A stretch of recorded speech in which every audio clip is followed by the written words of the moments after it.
Karong gimingaw ang sagad kanato nga moadto sa mga nindot nga lugar usa ka barangay sa Cagayan de Oro City ang dunay bag-ong atraksyon.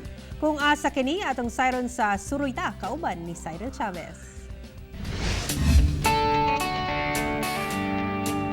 Ikan sa downtown area padulong sa sentro sa Barangay Lumbia, mubiyahe og 30 minutos. Pag-abot sa Barangay Lumbia, mubiyahe na sa bugdugang 10 minutos aron maabot ang sitio Pahiron kung asa makita ang Pahiron Ridge nga mo'y bagong atraksyon sa syudad. Kini ang bagong tourist attraction dinhi sa Cagayan de Oro City nga perfect bonding place para sa magpamilya ug magbarkada.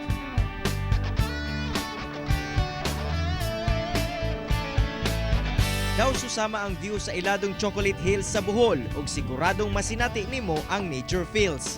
Bisan sa kainit sa panahon karong adlaw, dagsa gihapon ang mga Cagayanon sa lugar aron makarelax ug malingaw. Pero dire gud sir murag nawala ang stress dire sa COVID. Itada ang view. Kung ingon ani, mas maayo nga dili na ni i-develop ug ayo na kanantsada na mga tindahan kuan. Dili ra kay labtan. Nature man ang gina-promote. Sumala pa sa barangay nga aksidente lamang nga nadiskubrihan ang maong atraksyon tungod sa pagjogging sa usa ka barangay official nga gipost sa social media.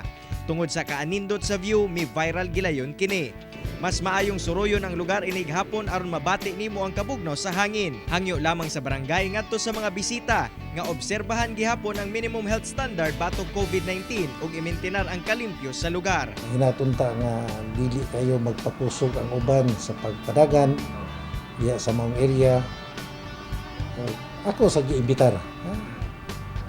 Pasiyo sa mo dinhi sa Pahiron. Kauban si James Yap sa kamera.